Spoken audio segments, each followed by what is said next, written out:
Buenas noches a todos. Es para mí un gusto de estar con ustedes compartiendo un tema que nos importa bastante dado el momento de la emergencia sanitaria que enfrenta el país. Por eso, el día de hoy vamos a hacer una recopilación de toda la información que he ido analizando, he ido recolectando a lo largo de estas 7 semanas de evolución de la enfermedad de COVID-19 en Costa Rica. Específicamente al día de hoy tenemos 52 días desde que se reporta el primer caso de COVID en Costa Rica. Pero antes de entrar de lleno con el tema, quisiera dejarle un mensaje. Para empezar, quiero contarle algo que no está directamente relacionado con el tema de COVID. Se trata de la historia de un pequeño renacuajo. Resulta que este renacuajo estaba en el fondo de un pozo. Ahí estaban los huevos y de ese huevo surgió el renacuajo y estaba en el fondo de un pozo. Y ese pozo era demasiado profundo. O sea, el renacuajo empezó a madurar y de un pequeño renacuajo se convirtió en una rana. Sin embargo, el pozo estaba demasiado profundo. Él no podía salir de este pozo. Así es que nació en el fondo de ese pozo, siguió en el fondo de ese pozo y no podía salir. Y esta rana, cada vez que miraba hacia arriba de la boca del pozo, veía el cielo de ese tamaño, de esa abertura. No podía ver absolutamente más que esa circunferencia. Y así vivió durante toda su vida pensando de que el cielo tenía el tamaño como de ese boquete del pozo. Pasaban los días, pasaban las semanas, pasaban los meses, pasaban los años y esa rana no tenía otras perspectivas excepto ese boquete de cielo. De hecho, creyó de que el tamaño del cielo era así, de esa circunferencia del boquete del pozo. Todo pasó sin que sucediera absolutamente nada. Estaba en la zona de confort, pero resulta de que en un año hubo una gran inundación, una grave inundación. Se inundó por todo lado, incluyendo ese pozo, y empezó a llenarse de agua, llenarse de agua, llenarse de agua. Y conforme se fue subiendo el nivel de agua del pozo, esa ranita empezó a subir y subir y subir hasta que finalmente salió del fondo del pozo. Y ahí se dio cuenta de que el cielo no era exactamente del diámetro del boquete del pozo, sino que era inmenso. Esto ilustra el concepto que tenemos en este momento. Nosotros estábamos realmente en una zona de confort. Íbamos a nuestro trabajo, regresamos a nuestra casa, percibimos el salario, hacemos las compras, tenemos relaciones con nuestros familiares, nuestros amigos, y todo transcurría en una zona de confort. Hasta que vino esta tragedia, esta emergencia sanitaria. Nos sacudió completamente y eso, a manera de comparación, es como si la ranita empezó a subir y subir y subir hasta que finalmente salió de su zona de confort y se dio cuenta de que el cielo era inmenso y que además había muchas otras cosas que ver. Y esta es la analogía de esta historia con respecto a esta emergencia sanitaria.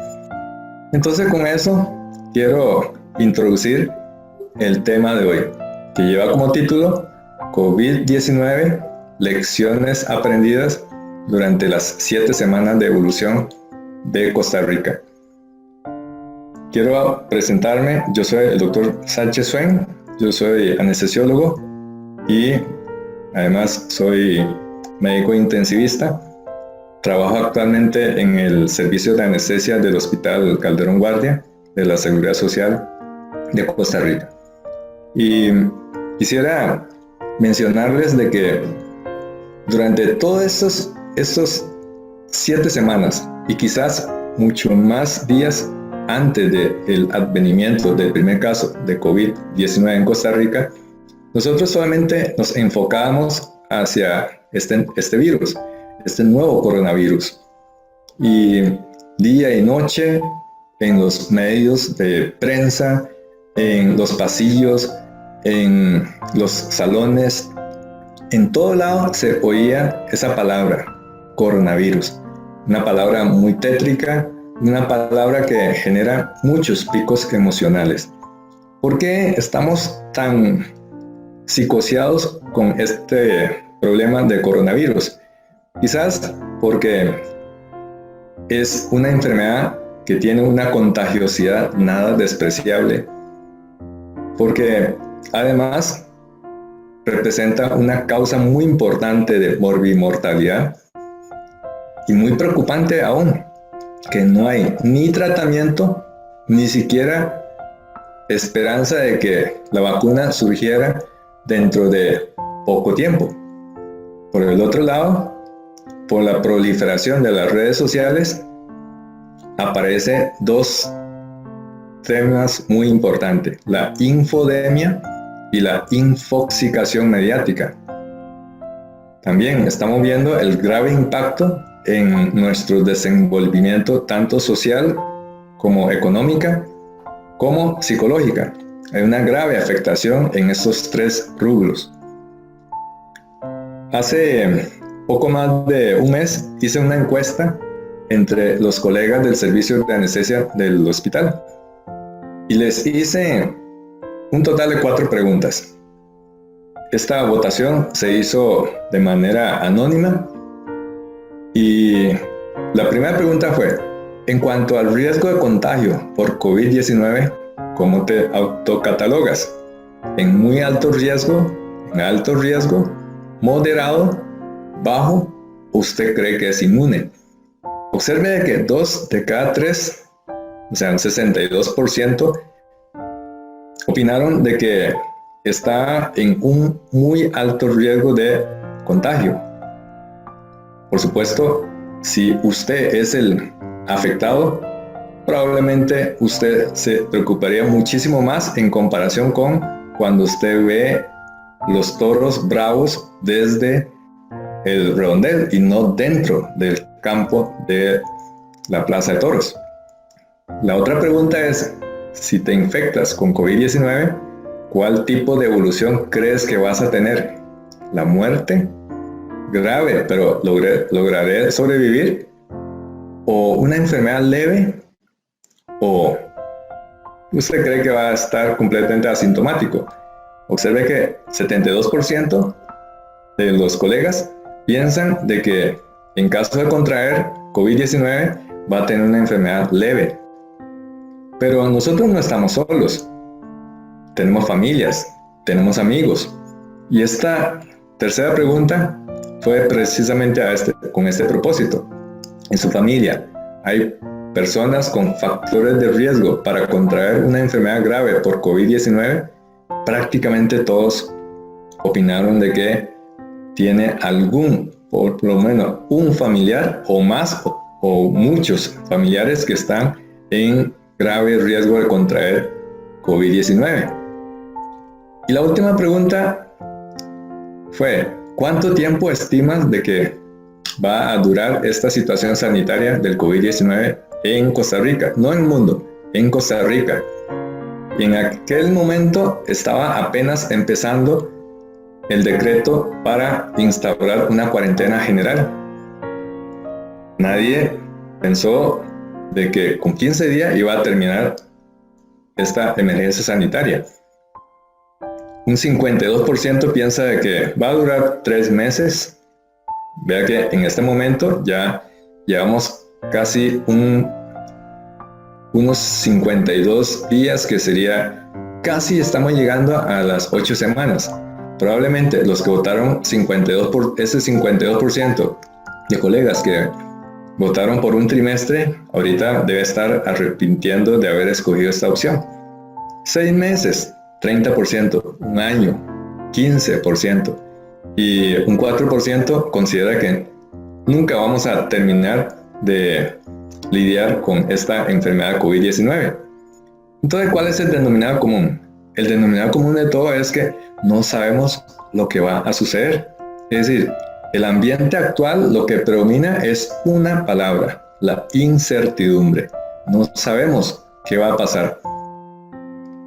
Cada día aparecen nuevos datos, aparecen nuevos conceptos que cambian de una publicación a la otra publicación. Las estadísticas hay que analizarlo no de hace 15, 22, 30 días, sino de hoy o de ayer. Por supuesto, entonces, esta situación de incertidumbre nos genera muchísima preocupación. Como decía Immanuel Kant, se mide la inteligencia del individuo por la cantidad de incertidumbres que es capaz de soportar. Sin embargo, hay tal cantidad de incertidumbres que yo dudaría de que esta frase célebre de Immanuel Kant en el año 2020 tenga vigencia, porque realmente la cantidad de incertidumbres que tenemos en este momento es tal que nos desborda la capacidad de soportar. Este es el menú de los temas que vamos a revisar la noche de hoy. Vamos a hacer una breve revisión de la historia. ¿Cómo está el panorama general actualizado? ¿Cuáles son las medidas? Es decir, ¿cómo nos estamos preparando en el caso de Costa Rica? Y vamos a revisar también los conceptos que son cambiantes. Y finalmente, veremos cuáles son los mensajes para llevar a casa. Para empezar, tocaremos el punto de la revisión de la historia. Hay una frase célebre que se atribuye a diferentes personas, a Marx, incluso a Hitler, en el caso de Albert Einstein, Oscar Wilde. En fin, no importa quién es el autor de esa frase, pero el concepto es el mismo. El concepto es que el que no conoce la historia estará condenado a repetir los errores del pasado. Así es que es muy importante revisar un poco sobre la historia. Todo eso empezó en el año 1962, cuando varios estudiantes de la Universidad de Chicago estaban teniendo un cuadro de virosis. Varios estaban con rinorrea, varios estaban con un cuadro que podría ser catalogado como una gripe común. Sus profesores de la Universidad de Chicago los agarraron como conejillos de India. Les hicieron hisopados de esas secreciones nasales y esas secreciones en ese entonces eran estudiadas por medio de los efectos citopáticos. Es decir, tomaba esas secreciones y se cultivaba con tejido celular, tejido vivo. En ese caso, hicieron cultivo con células renales humanas y se dieron cuenta de que los efectos citopáticos eran muy distintos en comparación con los efectos citopáticos clásicos de lo que sería el rinovirus. Sus profesores creían de que ellos estaban con un cuadro de infección respiratoria por rinovirus, pero los efectos citopáticos eran completamente distintos. Entonces, ellos, o sea, los doctores Dorothy Hamre y John Proudnow, los profesores de la Universidad de Chicago, reportaron eso en el año 1962. Ellos no sabían qué tipo de virus eran, pero habían descrito algo que no coincidía con los efectos citopáticos del rinovirus. Hasta que, 4 años después, Almeida y Tyrrell logran identificar de que no se trataba de rinovirus, sino de coronavirus. Tenía características idénticas a los coronavirus que ya desde la década de los 20 y 30 se sabía que afectaba a las aves, a los peces, a los anfibios. Así fue como se logró documentar por primera vez de que los coronavirus podrían saltar de una especie y causar infecciones en seres humanos, es decir, una zoonosis. Y para esta emergencia sanitaria es un beta-coronavirus. Es un beta-coronavirus con secuencia de ARN completamente distinta de la secuencia de ARN de los tradicionales coronavirus. Así es que se bautizó como los nuevos coronavirus y desde febrero la Organización Mundial de Salud bautiza oficialmente como COVID-19. O sea, COVID-19 significa enfermedad por coronavirus y lo de 19 fue porque se identificó en el año 2019. Es un virus ARN monocatenario de 26 hasta 32 kilonucleótidos y tiene un diámetro de 120 a 160 nanómetros de diámetro. Y ese es el esquema de un coronavirus. Observen que lo más característico es que su envoltura externa, su cápside, tiene unas proteínas que son del tipo glicoproteína, que tienen unas proyecciones hacia la superficie que se le conoce como peplómeros. Sería como las espículas. Estas espículas, que son bastante abundantes, son las que le dan la característica morfología en microscopía electrónica de una corona.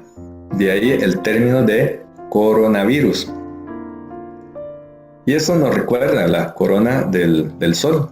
Por eso estos virus, por los peplómeros de la glicoproteína S, de hecho la glicoproteína S se llama así porque viene del inglés spike, o sea, como una punta, da ese aspecto tan característico de una corona. Bien, ya revisamos entonces un poco sobre la historia de cómo el coronavirus nació de una zoonosis, pero al principio causaba infecciones relativamente leves. Eran infecciones endémicas. Causaba un cuadro que no era muy distinto de un cuadro gripal. Sin embargo, estos coronavirus en ocasiones mutaban y causaban graves infecciones, sobre todo a nivel del sistema respiratorio. Así fue como en el año 2002-2003 surge SARS-CoV y en el año 2012 surge MERS-CoV. Cabe mencionar de que hay dos cuadros muy importantes de epidemia que causó serios estragos a nivel mundial, como sería en el caso de HIV y como en el caso bastante reciente de AH1N1, la gripe porcina. Vamos a ir uno por uno. HIV. La primera vez que se reporta una serie de casos por HIV fue en el 5 de junio de 1981.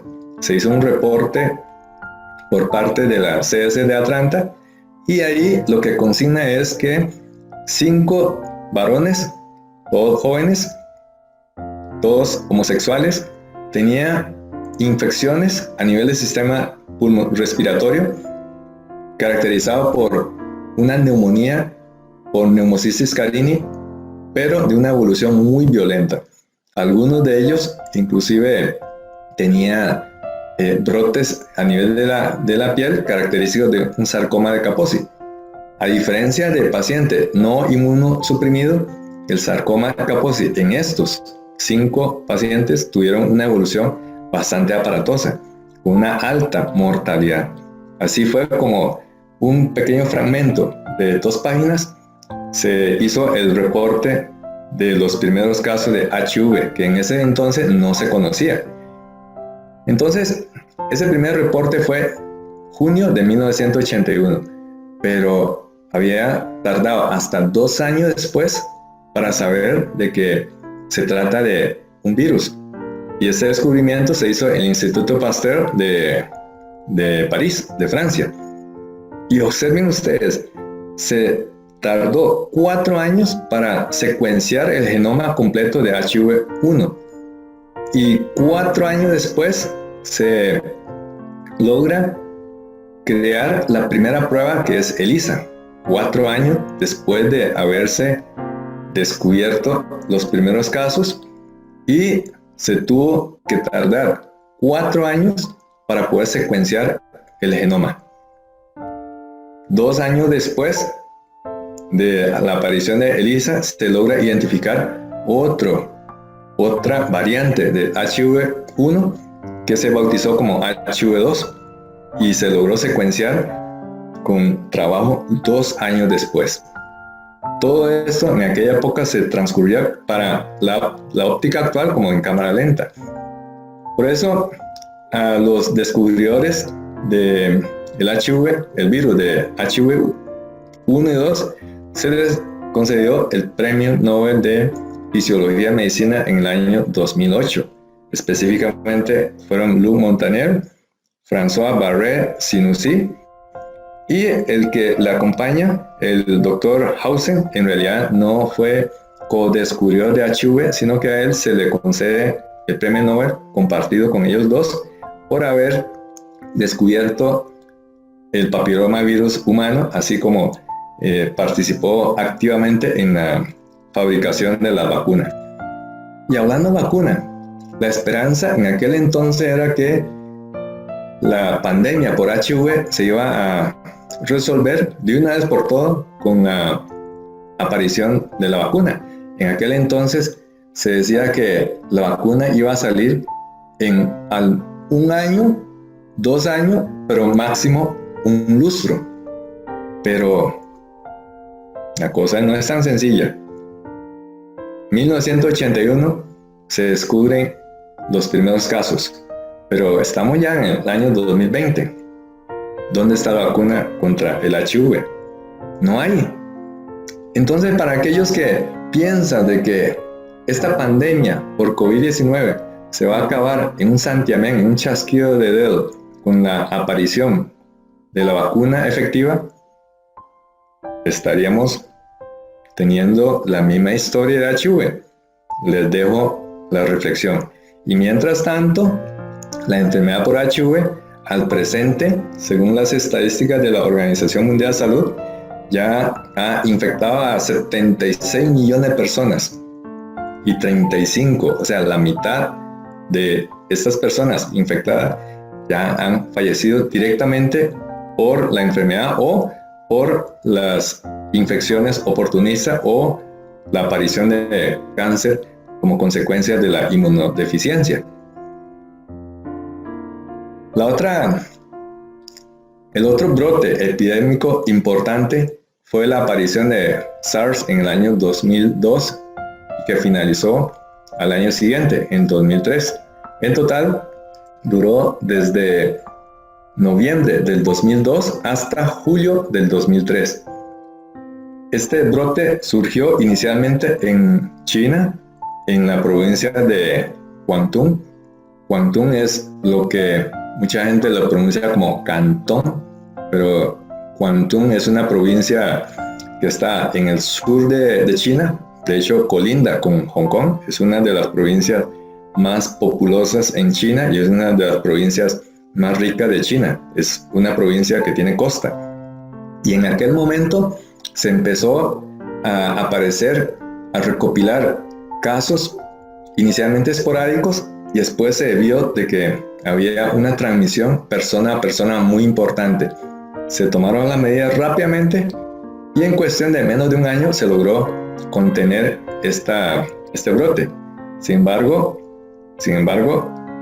duró desde noviembre del 2002 hasta julio del 2003, afectando a 8.422 personas, causando la muerte a 916 personas, lo cual significa una letalidad de aproximadamente un 10%. Hace unos 8 años, en el Medio Oriente, en Arabia Saudita y los países vecinos, aparece este otro virus, que es un virus zoonótico. Es el MERS-CoV, es un beta-coronavirus y afectó a un total de 157 personas, causando la muerte a 66 de ellas, con una letalidad altísima, 42%. Sin embargo, esos números quizás no son muy confiables, dado que el registro, la vigilancia epidemiológica en los países del Medio Oriente no son tan certeros. Y volvamos al caso de Costa Rica.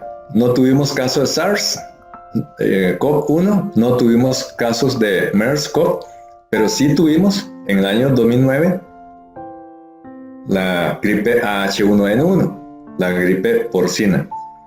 Esta foto la encontré de mi disco duro, corresponde a una foto que tomé del ascensor de la torre sur del hospital, y ahí tiene un rótulo que dice para usar exclusivamente en transporte de paciente de sospecha de influenza, en este caso H1N1. ¿Y qué pasó en aquella época? Igual que en la actualidad, había mucho temor, la gente andaba en la calle con cubrebocas, el servicio de emergencia se vació, nadie llegaba al hospital porque temía de que en caso de llegar al hospital iba a ser contagiado por H1N1. De hecho, el hospital reaccionó destinando zona para la sala de triage. Observe, es una foto bastante llamativa. Como la persona que estaba encargada, el personal sanitario, estaba en la puerta, mientras que el guarda no tenía ningún equipo de protección personal. Pero estamos hablando de hace 11 años. ¿Qué pasó con la gripe porcina en Costa Rica? Realmente, y de manera oficial, nunca hubo una finalización de esta pandemia de H1N1 en Costa Rica. Sin embargo, para la Organización Mundial de Salud, esta pandemia duró desde el 11 de junio del 2009 hasta el 10 de agosto del 2010, es decir, un total de 12 meses. Le voy a mostrar algunas fotos que tomé en aquel entonces. La fecha de una calcomanía que se había pegado en la puerta de la sala de operaciones dice área sanitizada por especialistas de Costa Rica, 28 de julio del 2009. Y tuvimos pacientes con H1N1 en sala de operaciones. De hecho, este paciente me tocó atender. Observe que allá en el fondo se ve una radiografía que corresponde a un paciente con H1N1 que se complicó con un empiema paraneumónico y se le estaba haciendo una toracotomía. Y este era el método de protección. Observe que podríamos decir que un equipo de protección personal bastante light.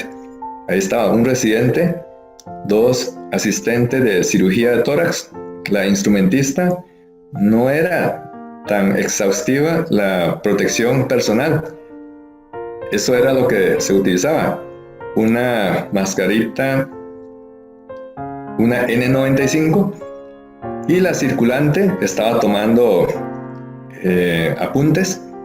Aquí estaba llenando una hoja de solicitud para frotis y cultivo, pero como que la medida de protección personal no era tan exhaustiva, tan exigente como en la actualidad. Inclusive, aquí llegó a sala de operaciones un paciente para lavado H1N1.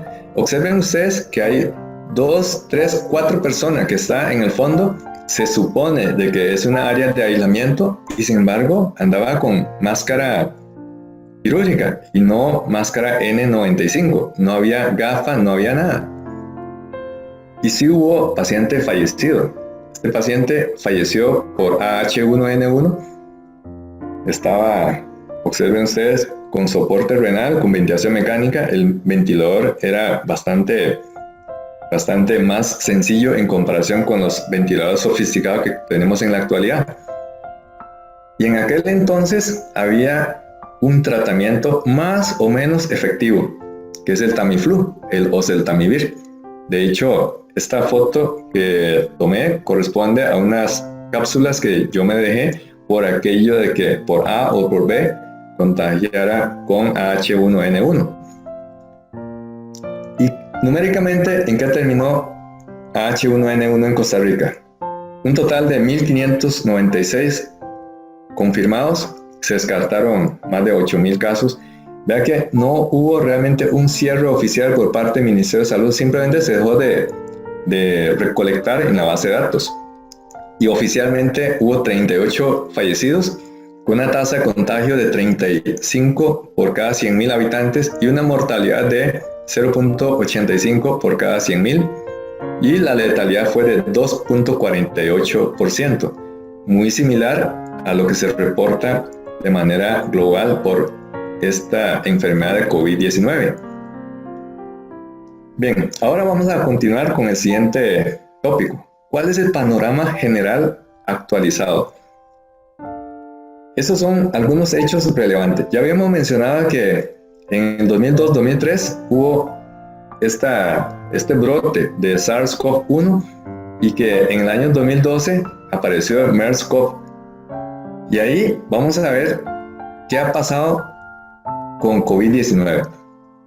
A principios de diciembre aparecen los primeros casos que tenían como denominador común gente que estuvieron comiendo, gente que estuviera en contacto en un mercado de mariscos en la ciudad de Wuhan, de la ciudad de Hubei. Wuhan es una ciudad de 11 millones de habitantes. Era capital de la provincia de Hubei. Hubei tiene 55 millones de habitantes. Para que dimensionen, solamente la provincia de Hubei tiene más que toda la población de toda Centroamérica. Así podemos dimensionar las cosas. Y observe que el 1 de diciembre se reportan los primeros casos, pero el 7 de enero se identifica el virus SARS-CoV-2 y se bautiza como inicialmente 2019 nCoV, o sea, el nuevo coronavirus. Y ya para el 10 de enero se obtiene la secuencia del genoma. ¿Se acuerdan cuando estábamos analizando las fechas con respecto al HIV? Para el HIV se tuvo que tardar 2 años para identificar de que se trataba de un virus, un retrovirus, y que hubo que transcurrir 4 años para poder secuenciar el genoma. Bueno, observe que aquí fue de pocos días. Y los primeros casos solamente estaban confinados en China, específicamente en Wuhan, pero se trata de una ciudad que tenía muchas conexiones, entonces había vuelos internacionales. Y el primer caso fuera de China se reportó en Tailandia. Estados Unidos, observe, el primer caso fue el 21 de enero. El 21 de enero. Y ya para el 11 de febrero, la OMS decide bautizarlo ya oficialmente como COVID-19. Y el 11 de marzo, dado la gran cantidad de casos que afectaban no solamente China, sino fuera de sus fronteras, la OMS declara ya la pandemia y hoy en día persiste. Y al día de hoy, ¿cuál es la frase que puede resumir todo eso que hemos mencionado? Una catástrofe sanitaria. Y eso lo podemos ver en esta captura de pantalla de la página de la Universidad Johns Hopkins. Esta captura de pantalla lo hice el día de ayer, 26 de abril. Vean que ya se ha contabilizado más de 2.9 millones de personas contagiadas, con 203.545 fallecimientos. Esto fue el día de ayer. Si hacemos la captura de pantalla ahorita mismo en tiempo real, probablemente ya estamos muy cerca de los 3 millones de casos o ya pasó la cifra de los 3 millones. Y ya se ha cargado un montón de personas. Al día de hoy, ya el coronavirus ha matado a 203.545 personas. Increíble. ¿Qué ha pasado aquí en Costa Rica? El último reporte, que fue el reporte del día de hoy, arroja 697 casos con 2 casos nuevos con respecto al día de ayer. En eso sí, estamos viendo una curva que se está aplanando por dicha y estamos viendo ya más casos recuperados en comparación con casos nuevos. Con 6 fallecimientos, se han descartado 8.305 casos y se ha enviado un total de 12.670 muestras. hay un ligero predominio de hombres con respecto a las mujeres, con intervalo de edad de 1 hasta 87 años, con un promedio de 37.8 años. Y tiene un impacto importante en nuestro sistema de salud. Esta es la cifra de hospitalizaciones por COVID. 16 personas están en ese momento hospitalizados, 8 en salones no COVID y la otra mitad en unidades de cuidados intensivos. Y los que están internados en cuidados intensivos tiene un rango de edad de 49 a 76 años. Y sí, lamentablemente se trata de una infección que ha matado a personas en Costa Rica, un total de 6 personas. Los primeros 2 fueron todos son hombres. Los primeros 2 de 87 años, luego un varón de 45 años, otro de 85 años, otro 69 años y el más reciente, un hombre de 54 años. Bien, ¿cuáles son las medidas que las autoridades sanitarias, los políticos y nosotros y la ciudadanía en general ha tomado para enfrentar esta pandemia? Es decir, ¿cómo nos estamos preparando? El denominador común en muchos sistemas de salud que se consideran ejemplos robustos, incluso muchos son países, entre comillas, ricos, son países que pertenecen al bloque de OCDE y sin embargo han visto su sistema de salud en un caos total, completamente colapsados por la cantidad de casos que supera la capacidad instalada, a pesar de que eran modelos a seguir y era considerado por la Organización Mundial de Salud como sistemas robustos, con sistemas que tienen una capacidad de respuesta mayor a muchos países del rango de ingreso medio-bajo. En Costa Rica, a pesar de que se trata de un país de renta per cápita media, no somos un país rico, pero tampoco somos un país muy pobre, estamos en la tabla media. Es un país que tiene un sistema de salud que puede codear con muchos países que pertenecen al bloque de OCDE. Tenemos índices de salud muy semejantes a esos países de OCDE, son países ricos, los países desarrollados. Recordemos que los países OCDE son todos aquellos países que tienen alto poder adquisitivo, que además gozan de el título de ser países desarrollados, países con ingresos altos, pero los índices de salud son muy semejantes, esos países OCDE, con los de Costa Rica. De eso tenemos que sentirnos orgullosos.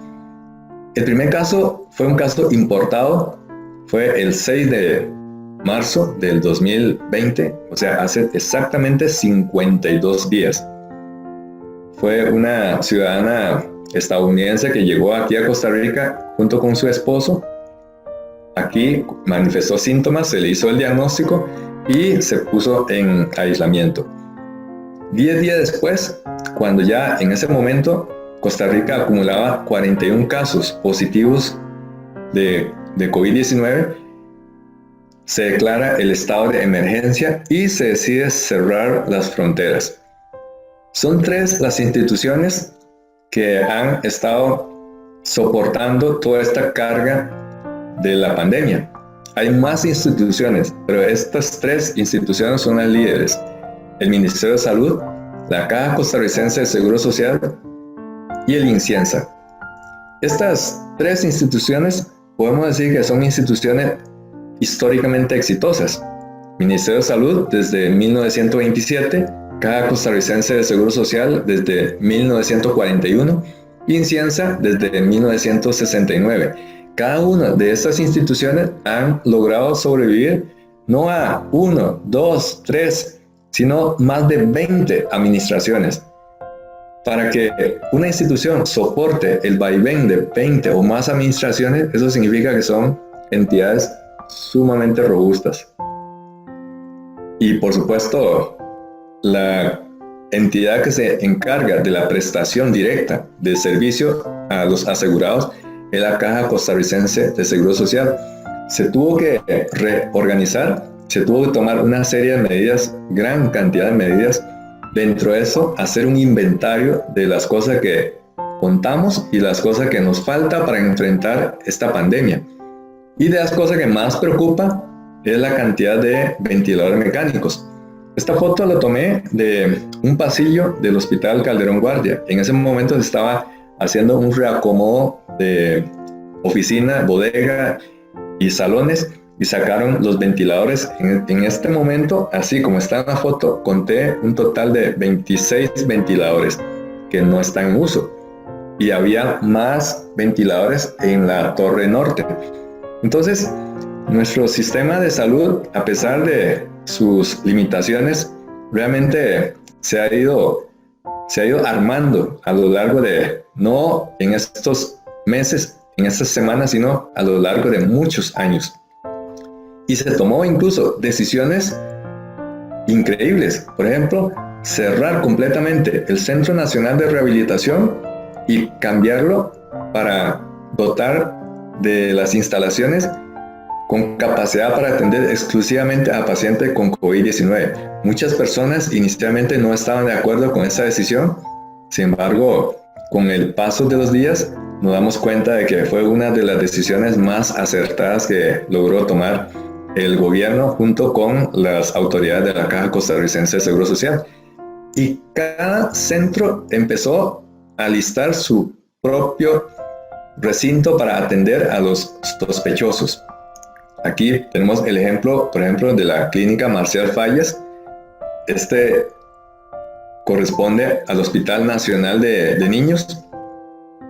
Y en el caso del Hospital Calderón Guardia también se armó improvisadamente, eso sí, en el parqueo. Eso era opciones que había que tomar, dada la rapidez con que se estaban apareciendo los casos, y poco a poco se fue acondicionando, se fue dotando, y hoy en día podemos decir que esos cubículos para atención de los pacientes con COVID están muy bien dotados, muy bien equipados, con personal muy bien entrenado. Y por supuesto, la red informática también. ¿Vea? La pantalla de las computadoras que tenemos para el EDUS active su escudo contra el COVID-19.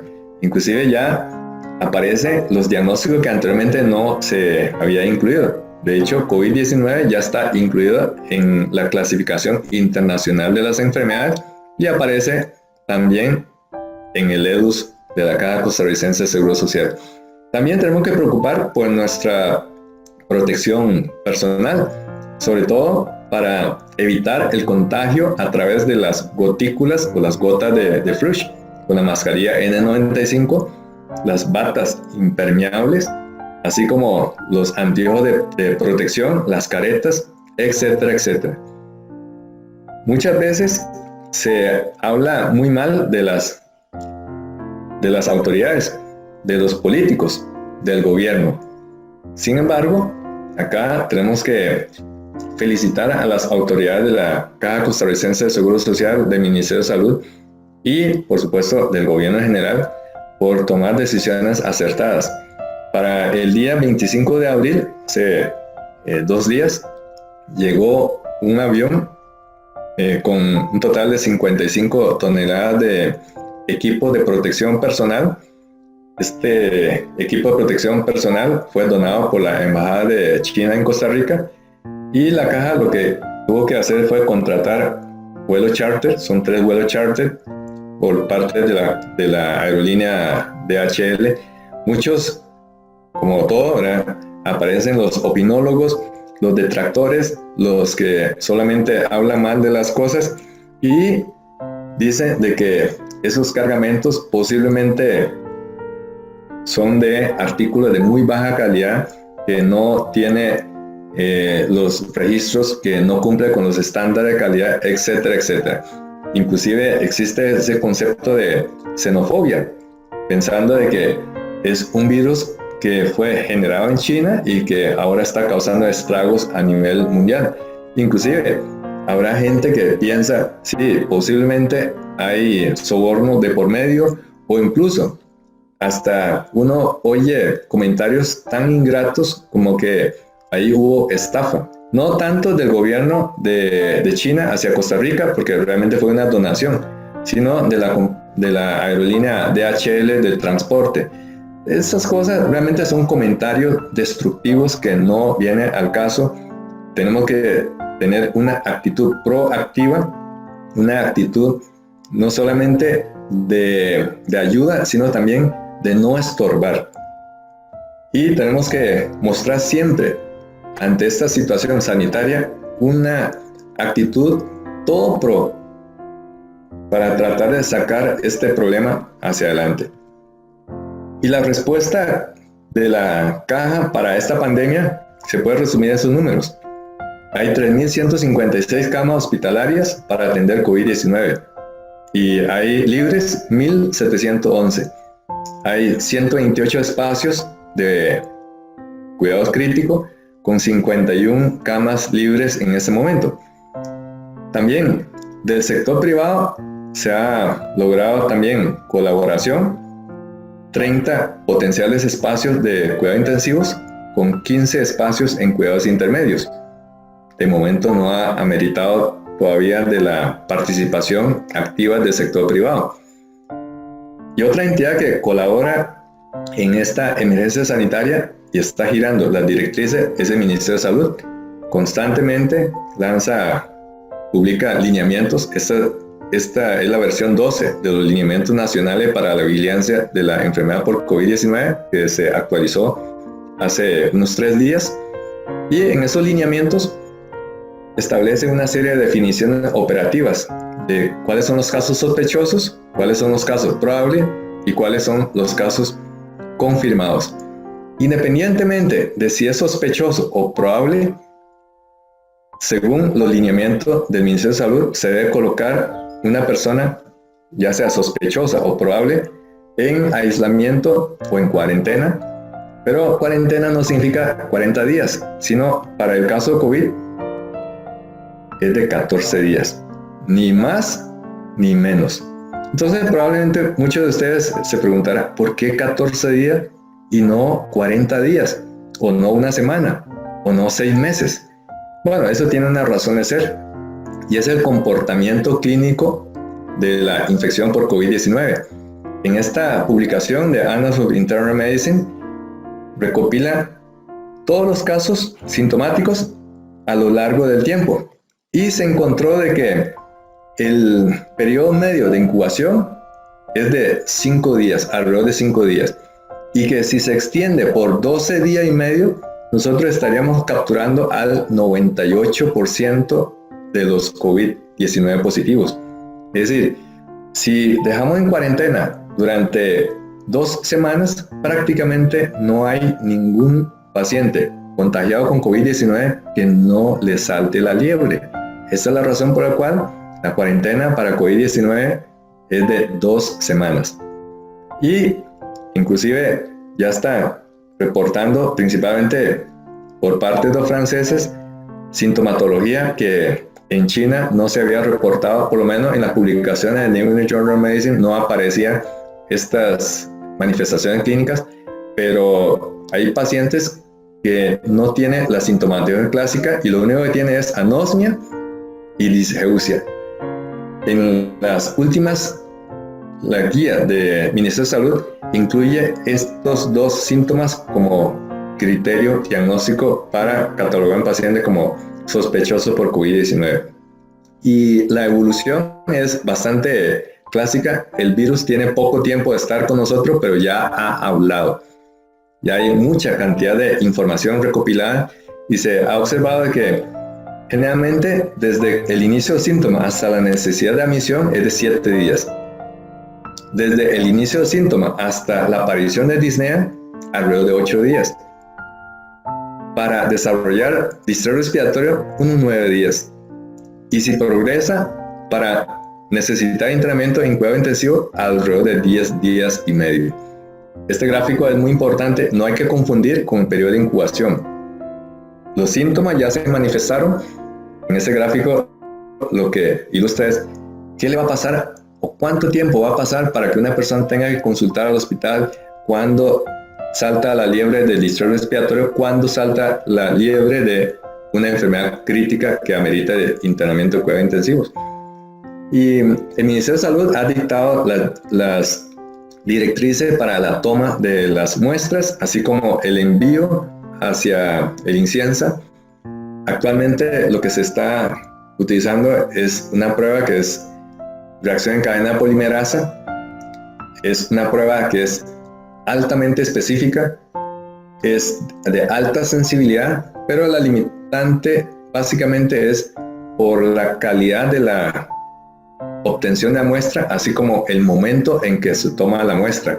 Recordemos que PCR puede salir falso negativo cuando se toma antes de los 2 días. Inclusive hay pacientes que ya están en la convalecencia, ya no tiene carga viral en las secreciones, pero tuvo una infección. Entonces, si le hacemos PCR a una persona convaleciente, puede salir negativo cuando no tuvo un primer reporte de PCR positivo. Algo muy importante es que nosotros no estamos solos. Estamos rodeados por 2 países con características socioeconómicas y de sistema sanitario completamente distintos. Panamá, que tiene 4.2 millones de habitantes, pero tiene una cantidad increíble de infectados. Probablemente tiene que ver con el comportamiento social y quizás, ¿por qué no? Panamá tiene un aeropuerto con muchísimo más tráfico internacional. Y nuestro vecino del norte tiene un serio problema y es la falta de recursos para la atención sanitaria. De hecho, si vemos más al norte, probablemente lo que está ocurriendo es una bomba de tiempo. Existe ya claras advertencias. Por ejemplo, esta carta abierta que se envió a Lancet, publicada el 6 de abril, dice textualmente: Nicaragua es el único país de Centroamérica que no ha declarado el estado de emergencia sanitaria. El primer país en Centroamérica en detectar un caso fue Costa Rica, pero no fue el primer país en declarar una emergencia sanitaria, lo fue El Salvador. Y según una cifra filtrada del Ministerio de Salud, que se menciona en esta carta, se habla de que, así como van las cosas, se podría esperar 32.500 contagiados en Nicaragua, con 8.125 graves, 1.016 críticos, y atención a esto, el inventario en Nicaragua solo cuenta con 160 ventiladores. De esos, 80% se encuentra en uso. O sea, es un país que no tiene en este momento la capacidad para enfrentar una pandemia cuando se masifica en el territorio nicaragüense. Por supuesto que a lo largo de todos estos días, semanas y meses hemos visto impacto. La manera de comportarnos socialmente y la manera de comportarnos desde el punto de vista de los hábitos es muy común. Esto es de mi casa. Ya tenemos la costumbre de dejar los zapatos afuera y cuando salimos cambiamos a otros zapatos. Tenemos soluciones para desinfección. Se hace lavado de mano de manera muy exhaustiva y hay cambio también del comportamiento, sobre todo la manera de saludar. Ya no es de estrechar la mano, ya no es de saludar de besos, sino formas creativas de mostrar el afecto hacia la otra persona. Y por supuesto, una recomendación de alto impacto es dejar de estar tocando la cara, puesto de que se ha observado que el virus entra básicamente por 3 zonas: por los ojos, por la nariz y por la boca. Cada vez que nos tocamos la cara, recuerde que esto es lo que nos puede pasar, a menos obviamente de que hagamos una higiene un lavado exhaustivo de la mano antes de tocar la cara. También el impacto desde el punto de vista social. Todas estas aglomeraciones ya no se ve. De hecho, ahora en los lugares públicos, inclusive en muchos comercios, ya tiene bien delimitado las zonas para evitar la aglomeración y evitar la cercanía excesiva. Y en algunas ciudades, el primer ejemplo fue en la ciudad de Wuhan. Literalmente la ciudad fue encerrada. Nadie podía entrar, nadie podía salir. Solo así se logró el distanciamiento social que permitió aplanar la curva. Observe esta foto que tomé en las cercanías del hospital. Saliendo del hospital no encontré ni un solo alma, ni un solo carro. Y eso no se ve en una situación normal. Negocios que están cerrados por falta de cliente y también para tomar previsiones. Esta es una zapatería de Payless que está en el centro comercial de Guadalupe. Observe que está cerrado. Y por supuesto, hay algunas áreas que se encuentran con más debilidad. Se quiebra muy fácilmente. Y es la aviación comercial.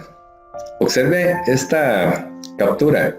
Esta captura corresponde a una página que rastrea en tiempo real todos los aviones que están en el aire. Todos los aviones que están en el aire. Fue el viernes 26 de junio del 2018. Este día fue el récord histórico mundial de la cantidad de vuelos en el aire. 202.157 vuelos rastreados según Flightradar 24.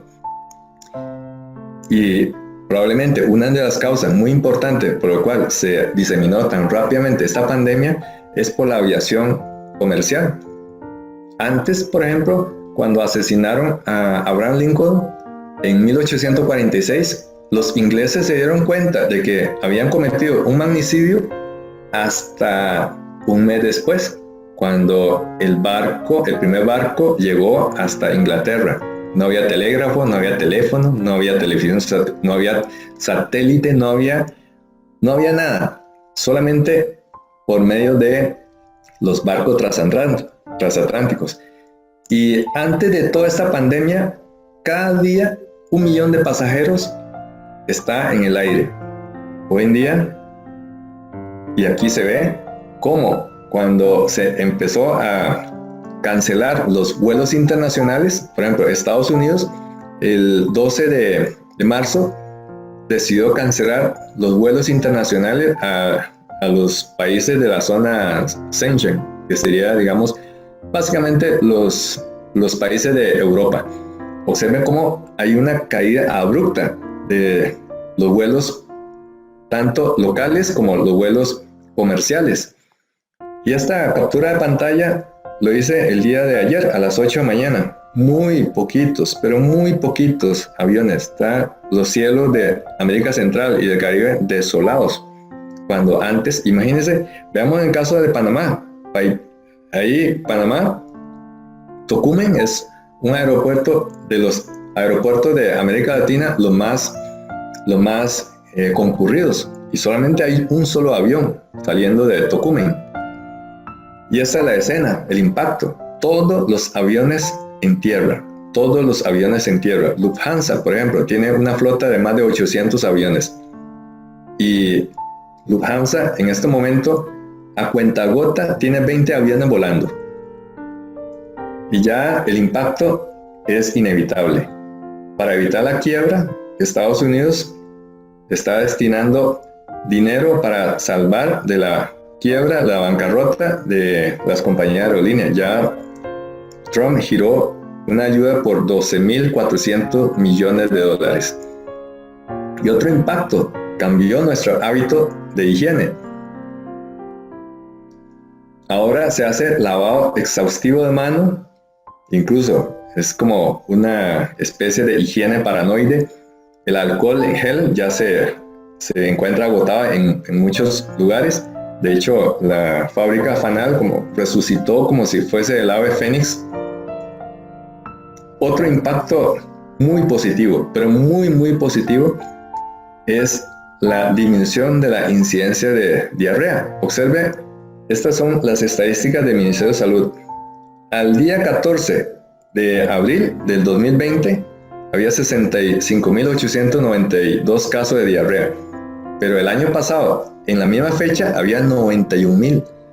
Hubo una reducción de 28%, más de 25.572 casos de diarrea. Algo de impacto ha tenido con los cambios de medida de higiene. Y también, lamentablemente, con la proliferación de las redes sociales, aparece esto que se llama las noticias falsas, los fake news. Y también el envío y reenvío de un montón de información irrelevante. Muchas veces son rumores, otras son francamente de manipular y crear pánico, los términos de infodemia y de infoxicación. Pero yo le veo algo muy positivo, y es que el médico en Costa Rica volvió a estudiar, y está estudiando y está muy interesado no solamente en el tema de COVID, sino en muchos otros temas. Y la tecnología está ayudando. Antes de esta pandemia, probablemente muchos de nosotros, y me incluyo, nunca hemos escuchado siquiera la palabra Zoom. Observen que ustedes están escuchando esta teleconferencia por Zoom y por Facebook Live. Si no fuese por COVID-19, probablemente no estuviéramos entrenados para esta tecnología. Y el otro concepto, neologismo. Muchas palabras que ni siquiera estamos acostumbrados a escuchar, ahora sí.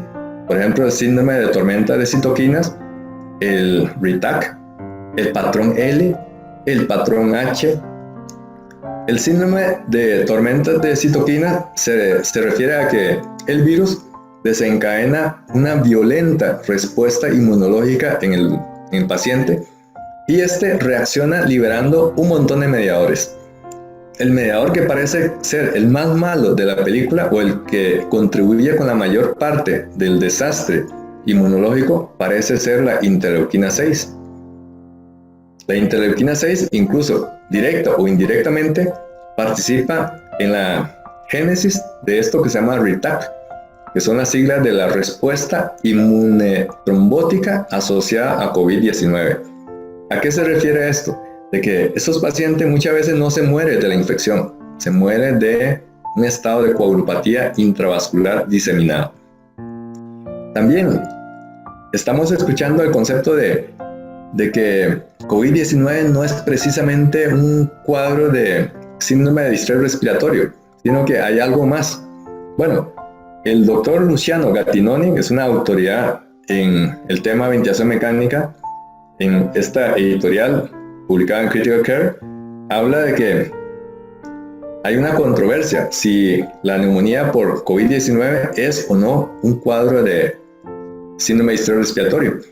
Y él, junto con el doctor Chiumelo, propone de que debemos clasificar la neumonía por COVID-19 en dos patrones o dos tipos, tipo 1 o tipo 2, tipo L o tipo H. El tipo 1 es el paciente que tiene una hipoxemia, pero que tiene buena distensibilidad pulmonar. El tipo 2 es igual, indistinguible del síndrome de distrés respiratorio clásico. Pero estos conceptos se han ido cambiando. Bien, y hablando de cambios, vamos a ver cuáles conceptos cambiantes se están surgiendo. Primero, en este momento no hay ningún estudio multicéntrico, grande, randomizado, bien controlado, que pueda arrojar conclusiones contundentes, inequívocas. Más bien lo que existe son opiniones de expertos. Hay muchos expertos, eso sí, pero a veces las opiniones de expertos tal vez no necesariamente estén basadas en evidencia científica. Observen ustedes, cuando entramos a PubMed y ponemos la palabra coronavirus y ponemos búsqueda, 19.225 entradas. Increíble. Y la mayoría de esas entradas fueron de este año. Vean ustedes, en el año 2002 solamente había 129 entradas, pero estamos hablando de abril, solamente una tercera parte de año y ya han salido 4.533 entradas por mes. Y en cuanto a tratamiento, realmente se ha escrito muchas opciones. Todos esos tratamientos han sido gracias al entendimiento del ciclo de vida del virus, como entra anclándose al receptor para la enzima convertidora de angiotensina, entra al interior de la célula, básicamente y principalmente el neumocito. Ahí se rompe su cápside y libera este material nuclear. Luego surge una serie de cambios intracelulares hasta que finalmente el virus, aprovechando la maquinaria nuclear de la célula eucariota, logra fabricar un montón de copias más, un montón de proteína más para volver a encerrar y obtener un nuevo virus que va a salir explotando la célula, causando la muerte de esa célula. Se estima que por cada virus que entra, cuando completa el ciclo, sale 100.000 partículas de virus. Es increíble esa cantidad. Obviamente cuando sale, mata a la célula. Y ahora sí está ya bien establecido el comportamiento de la enfermedad a lo largo del tiempo. Observe que al principio, en la etapa 1, o sea, la infección temprana suele ser en los primeros 7 días, básicamente hay una respuesta viral, hay una alta viremia. De hecho, observen que la viremia es más alta al puro inicio de la enfermedad, inclusive en la fase presintomática. Esa es la razón por la cual está este peligro del contagio, porque se calcula de que 50% de los COVID positivos proviene de infección de pacientes COVID positivo, oligosintomático o incluso asintomáticos. Conforme pasa el tiempo, va cobrando cada vez más importancia la respuesta inflamatoria huésped, y es una respuesta autodeleteria, especialmente en la fase 3, cuando hay una etapa hiperinflamatoria. Y cada una de esas etapas se acompaña de signos, síntomas y potencial terapéutico característico. Importante mencionar de que al principio, cuando el virus está tratando de replicar y hay poca respuesta inflamatoria todavía, no está indicado el uso de esteroides. Más bien, lo que debemos preocupar es que el paciente no se inmunosuprima más, que tenga una respuesta inmunológica para controlar la proliferación viral. Pero en etapas más tardías, cada vez se vuelve más importante el freno de la respuesta inmunológica. Así es como se ha propuesto una serie de opciones: hidroxicloroquina, acitromicina, lopinavir, ritonavir, remdesivir, ivermectina, esteroide, plasmaféresis, tocilizumab, anticoagulación y otras opciones. Entonces, aquí podemos dividir las estrategias farmacológicas en aquellas que tienden a bajar la replicación viral y medicamento que trata de frenar la hiperinflamación, o sea, el síndrome de liberación de citoquinas. Y de los primeros en salir fue la cloroquina, pero al principio se observó que la cloroquina causaba muchos efectos tóxicos, principalmente gastrointestinales y sobre todo a nivel cardiovascular con las arritmias. Por eso se pasó a la otra opción, la hidroxicloroquina, que es menos tóxica y aparentemente con más efecto virocida. ¿Cómo es que actúa un medicamento que inicialmente se había creado como tratamiento antipalúdico? ¿Y cómo es que ahora se va a utilizar para tratamiento de un virus? Un virus no tiene ninguna relación con un plasmodium. Entonces, lo que estamos viendo es el concepto de tratamiento compasivo. Yo diría tratamiento por desesperación. No hay ningún tratamiento efectivo, démosle lo que sea, a ver si por A o por B, ya sea in vitro y ojalá in vivo, logre una respuesta terapéutica. Y así fue como se empezó a utilizar la hidroxicloroquina de una manera contraintuitiva. ¿Cómo surgió esta idea? Resulta que el virus, para entrar a la célula, tiene que anclar al receptor para la angiotensina. Y en este caso, el medicamento, la hidroxicloroquina, bloquea esta interacción y también bloquea la formación del endosoma, o sea, bloquea la entrada del virus. Y empezaron a aparecer los estudios. Este virólogo, infectólogo francés de Marsella, el doctor Didier Raoult, publicó una serie de casos pequeños en donde da una esperanza a este medicamento. Él lo que hizo fue 2 grupos, 20 y 16 pacientes, 20 de control y 16 con hidroxicloroquina, y empezaba a medir mediante hisopado de las secreciones por PCR, y encontró de que a los 6 días los que recibieron hidroxicloroquina se negativizaba prácticamente la prueba de PCR. Y resulta de que mientras estaba haciendo el estudio, unos pacientes desarrollaban infecciones sobreagregadas. Entonces, él le adicionó acitromicina y ahí hubo un resultado prácticamente milagroso. Con la combinación de hidroxicloroquina y acitromicina, se negativizó PCR a los 5 días. Y mucha gente piensa, ya está la cura. Con hidroxicloroquina y acitromicina ya le hemos dado al virus. Pero aquí hay que ver las cosas con lupa, con sentido crítico, y cada vez están surgiendo más y más reporte de que esa combinación de hidroxicloroquina o cloroquina para tratar coronavirus, primero, tal vez no es tan efectivo porque esos estudios fueron realizados en pocos pacientes, sin randomización, sin control contra placebo.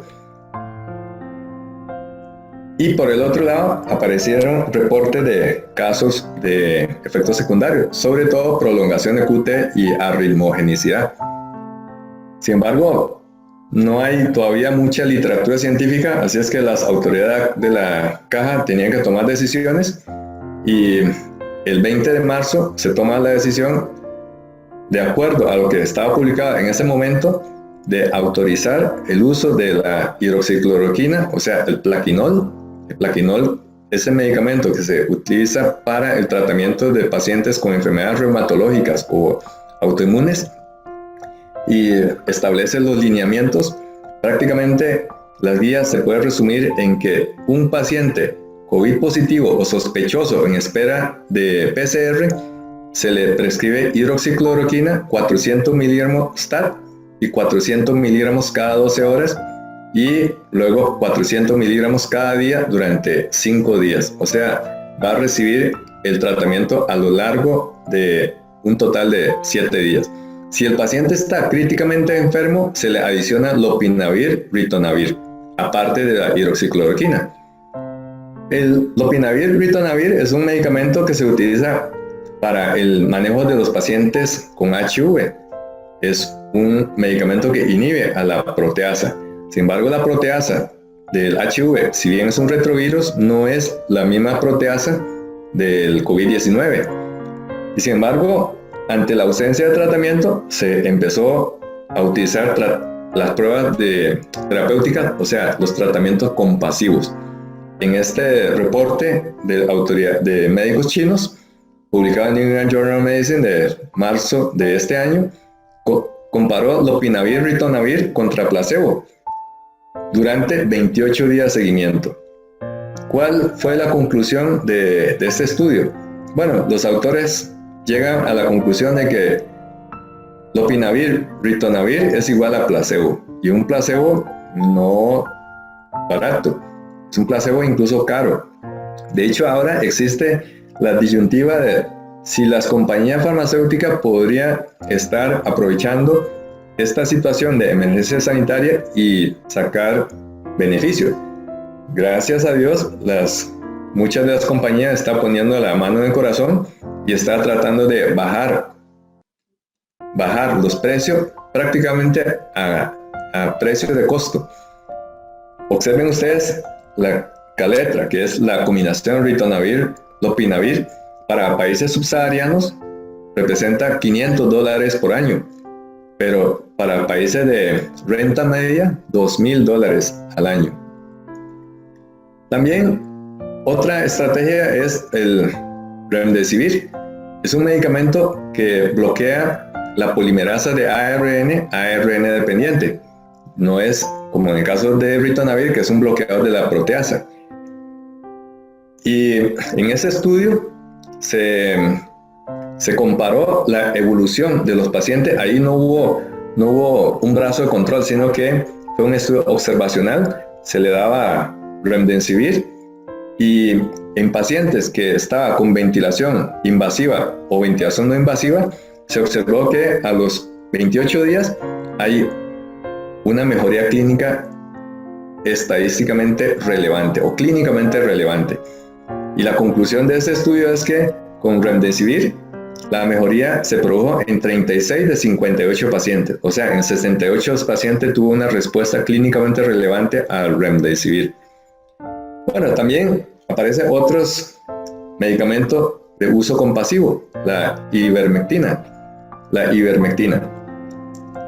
Sin embargo, la ivermectina no es un antiviral, es un antihelmíntico.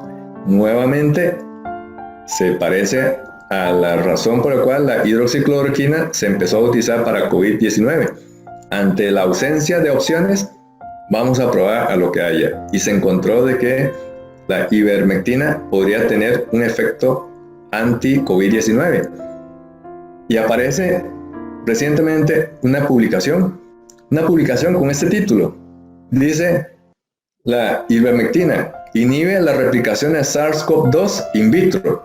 Y ahí dice, droga aprobada por la FDA. Y ya está. Ya tenemos la cura. Hasta la FDA le dio el aval. ¿Cómo actúa la ivermectina?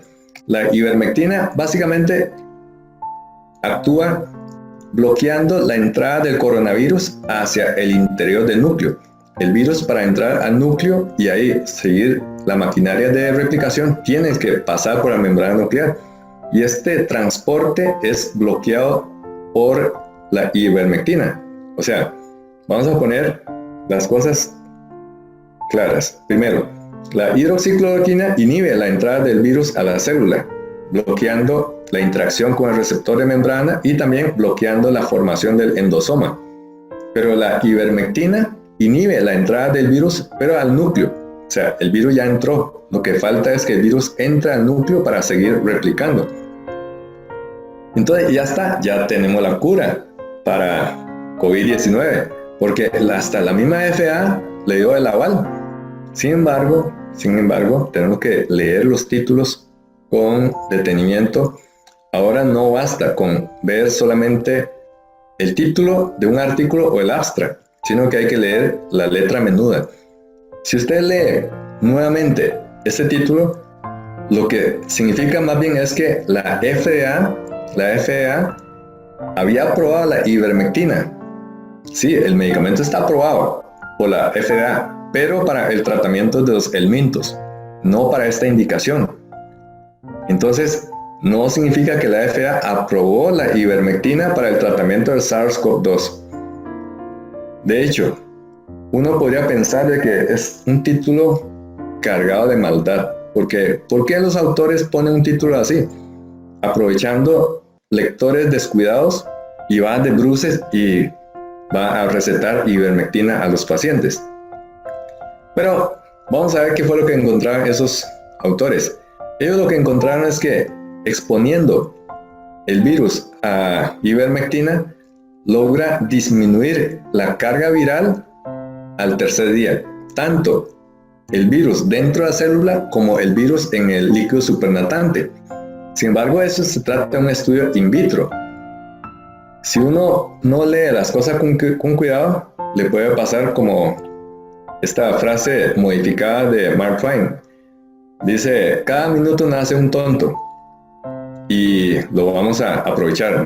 Fue una modificación de Harry Woodward. Y también aparecen los prescriptores compulsivos.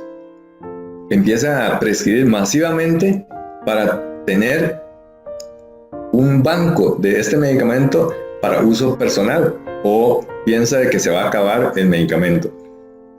Y hasta el día de hoy, según la FDA, la ivermectina tiene como indicación para el tratamiento de helmintos o también para el tratamiento de escabiasis en lugares como hogares de ancianos, pero no para COVID-19. No es más efectivo que el placebo. Entonces, nuevamente, con este esquema de las etapas de la enfermedad por COVID-19, recordemos de que hay una entidad que es el síndrome de tormenta de citoquinas. Y muchas veces la liberación masiva de mediadores produce un efecto que es autodeleterio. Entonces, se ha utilizado diferentes estrategias: esteroides, plasmaféresis o el tocilizumab. Vamos a ver uno por uno. Los esteroides. Siempre está el dilema, usar o no usar esteroides. No solamente en este caso para COVID-19, sino para muchas otras patologías de la medicina. Hay controversia de si es o no beneficioso. También hay controversia de cuándo poner, a qué dosis y durante cuánto tiempo y cómo de escalar y qué tipo de esteroides, si es dexametasona, si es hidrocortisona, si es mejor solumedrol. Hay un montón de controversias. En la experiencia de la pandemia en la ciudad de Wuhan, la mayoría de los hospitales que trataron a estos pacientes sí utilizaban esteroides, pero solamente aquellos que tienen una lesión pulmonar grave. Como recordarán, en el esquema de la evolución por etapas, en la etapa 1, la fase muy temprana, quizás no es una buena idea utilizar esteroides porque favorece la replicación viral, porque inmunosuprime más al paciente. Quizás en etapas intermedia o más avanzada, los esteroides sí tienen un efecto para frenar la respuesta hiperinflamatoria, pero algunos podrían pensar, bueno, llegado a esas etapas tan avanzadas, quizás nada va a trabajar. Entonces, hay controversias. Si utilizar un esquema de esto, 2 esquemas de esto, 3, o sea, hay cualquier cantidad de esquemas y hay un montón de gustos. Pero yo quería mostrarle este protocolo que recibí de la unidad de cuidados intensivos del Hospital Calderón Guardia. En este servicio está trabajando de una manera muy proactiva para enfrentar a los pacientes COVID-19. Están constantemente actualizando protocolos. De hecho, han tenido muy buenos resultados con los pacientes COVID-19 que han llegado a este servicio. Y le voy a mostrar cuál es el esquema que se utiliza en la UCI del Hospital Calderón Guardia. Dexametasona 10 cada 6 por 3 días. Dexametasona 10 cada 12 por 3 días. Dexametasona 5 cada 12 por 2 días. Y luego 5 cada día por 2 días más. Y paralelamente se le prescribe albendazol y la ivermectina. Ahora, en este caso la ivermectina no tiene función anti-COVID, sino más bien expresamente lo pone con asterisco como desparasitante por la inmunosupresión, igual que cuando se desparasita a un paciente después de, por ejemplo, un trasplante de órgano sólido, un trasplante de pulmón, un trasplante de corazón, se le prescribe estos antihelmínticos. Y hay que tener muchísimo cuidado con la dosis excesiva de esteroide porque podría tener efecto contraproducente. Y ahora constantemente aparecen los tratamientos científicos, pseudocientíficos, paliativos, desesperados o camufladamente se llama tratamiento compasivos. La Organización Mundial de Salud ha lanzado varios estudios que básicamente todos son tratamientos compasivos. El más desarrollado es el estudio Solidarity, que trata de ver si remdesivir o ritonavir, lopinavir, cloroquina, hidroxicloroquina o el beta-interferón tiene o no algún efecto beneficioso. Y otros tratamientos, la plasmaféresis, bastante lógico, ¿no? Si hay un síndrome de tormenta citoquímica, si remuevo mediadores, remuevo proteínas, remuevo sustancias, podría reducir la carga de sustancias tóxicas en el organismo. Hay estudios que avalan su efectividad, pero realmente son reportes muy anecdóticos. Igualmente, si estamos hablando de que el malo de la película es la interleuquina 6, ¿qué tal si utilizamos un anticuerpo no monoclonal para bloquear este receptor? El tocilizumab. Medicamento caro, y es un medicamento que apenas está acumulando experiencias. Otro problema con los pacientes con COVID, especialmente los pacientes críticos, es el síndrome de Retac. Hay un estado proinflamatorio, de hecho, se comporta como un cuadro de coagulopatía intravascular diseminada tanto a nivel microvascular como a nivel macrovascular, y estos pacientes sufren de trombosis e isquemia, para lo cual está recomendada la anticoagulación. Y hay estudios que recomiendan la anticoagulación, pero no para todos. ¿Cuál es el punto de corte? Parece ser de que los pacientes que se benefician de la anticoagulación full, o sea, enoxaparina 1 miligramo cada 12 horas, son aquellos pacientes que tienen niveles de dímero de 6 veces o más con respecto al límite superior. ¿Y qué hacemos con los pacientes ya convalecientes? Podrían representar estrategia terapéutica para aquellos pacientes que todavía están lidiando con la enfermedad. Es decir, si ya la persona está convaleciente, eso significa que su organismo ya ha producido anticuerpos para combatir la infección viral. ¿Qué tal si purificamos estos anticuerpos y aplicamos al paciente que está crítico? Suena bastante lógico, ¿no? Bueno, al principio no se sabía el comportamiento de la concentración de los anticuerpos con respecto al tiempo. Ahora ya hay varios estudios y básicamente la curva se muestra en esta diapositiva. En azul, en color verde y en color rojo. En azul es la gravedad de la sintomatología. Observen que ya a partir de los 7 días empieza a detectar niveles de IgM y a partir de las 2 semanas aparece IgG. Eso significa que a los 28 días desde el inicio de los síntomas, ya el paciente parece tener niveles estables de IgG. Eso significa que de ser donante de plasma convaleciente, parece ser a partir de esa curva que los pacientes reclutables son aquellos que primero tienen que estar virológicamente curado, clínicamente curado y que haya transcurrido al menos 28 días después del inicio de los síntomas. Y así es como se ha publicado ya varios ensayos de transfusión de plasma de pacientes convalecientes. Y parece una estrategia bastante atractiva. De hecho, se utiliza para ciertas enfermedades. Un ejemplo sería la plasmaféresis en pacientes con síndrome de Guillain-Barré o aquellos pacientes que tienen un proceso infeccioso y nosotros le aplicamos gamma-globulina hiperinmune. Otro ejemplo, pero obviamente con otra connotación, es la aplicación del suero antiofídico, que no es ni más ni menos que aplicar anticuerpos contra el veneno.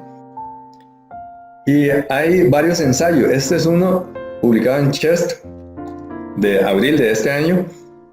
Ellos reportaron 4 pacientes, fueron manejados con varias sesiones de transfusión de plasma de convaleciente. No eran plasma purificado, sino plasma compatible con el grupo ABO y RH, nada más. Y por lo menos en esos 4 casos anecdóticos se observó una mejoría clínicamente relevante, incluso hay una evolución satisfactoria después de la transfusión, que muchos de los pacientes al día siguiente o un par de días después logran ser extubados.